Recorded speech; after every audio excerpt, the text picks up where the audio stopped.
Yeah, I'm a small town kid. Born in the northeast of India, Shillong. That's where I went to school. And at the age of 16, I moved to Calcutta and started working.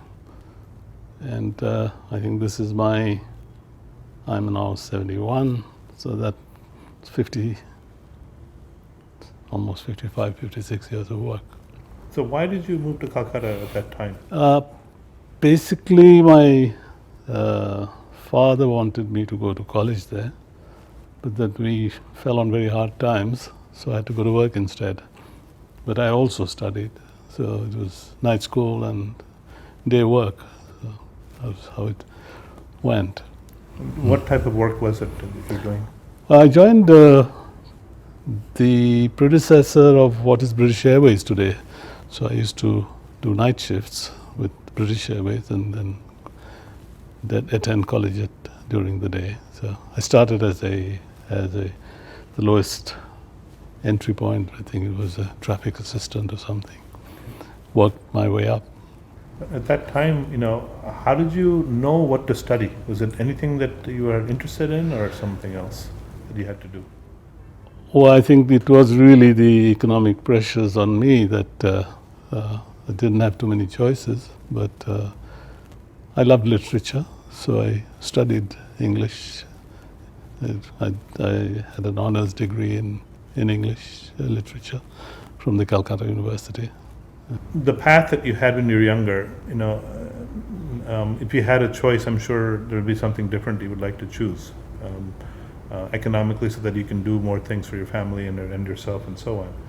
But what was it that stood out as things that you learned that helped you in your professional career after that? I think the first lesson that you really learn is that in order to get ahead, it's hard work. That's the first lesson that you learn. Second, that integrity is very important, both personal as well as professional.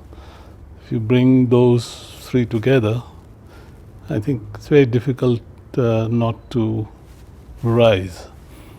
And looking back, I was never in one job for more than 18 months or 2 years. You constantly kept on going up the chain. So I started right at the bottom, and when I left 17 years later, I was the top executive in India.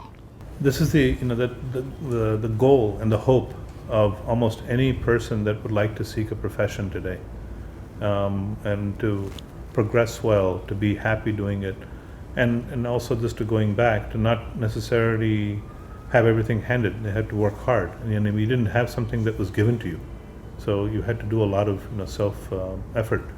So what is it that you think worked for you while you progressed? Was it certain qualities that you had, or what was it that made the progress? I think, as I said earlier, it's the attitude to work that you have to finish a job. Don't be a clock watcher. Do it to the best of your ability and bring the highest standards of integrity, personal and professional. I think that to me is really the most important thing in life. Mm-hmm. And I think it works for you in your personal life as well as works for you in your professional life. So that really was the lesson I took away. And the other thing, I believe the greatest enemy of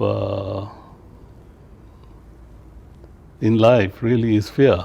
If you put aside fear, then you can put your hand to anything. I mean, what destroys thinking, what destroys initiative is fear. So that's a lesson I learned fairly early, and not learned of any books, but. So how does one learn to be fearless? I believe by not getting too attached to things. Fear comes out of too much of attachment, whether it's a job, person, possessions. I think to set the right values for your personal integrity is more important than the car you drive and the home you live in. And at the end of the day, there's so much you can consume, and so that's something I learned fairly early. Perhaps it's my parents who inducted, who were my role models in that way. Father was a very upright person, so he comes from the family, I guess. He was a fearless guy. But isn't it, somewhat against the grain? If I look at most of the culture in corporations today in India, much of it is, let's make sure you understand the company culture. Let's make sure you, learn the right materials, and over time you will make progress. But somehow you've done all that, but you've also progressed much, much faster.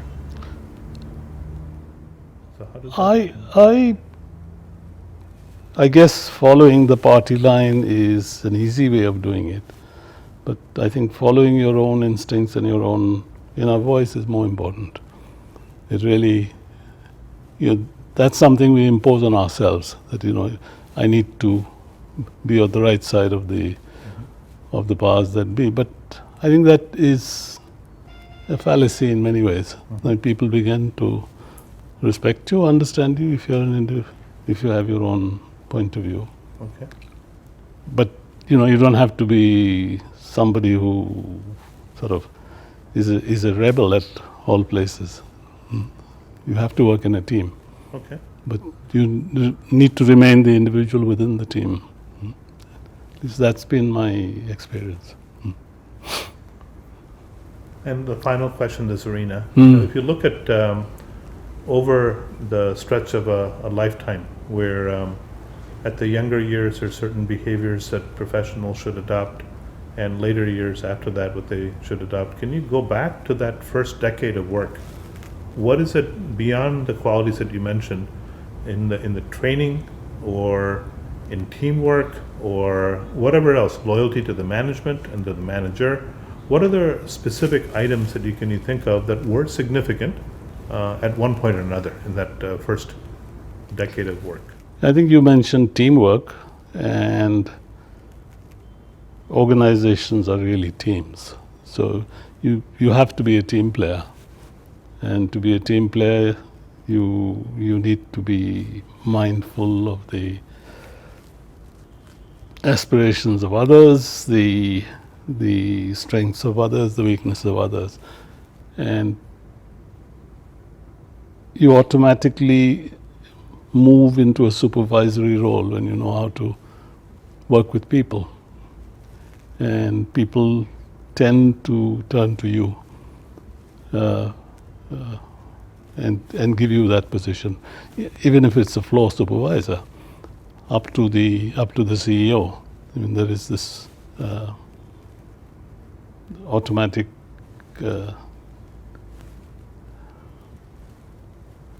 consent to be led in a team, and I think you need to then make sure that you and this is something I realized, that you shouldn't ask others to do what you wouldn't do yourself.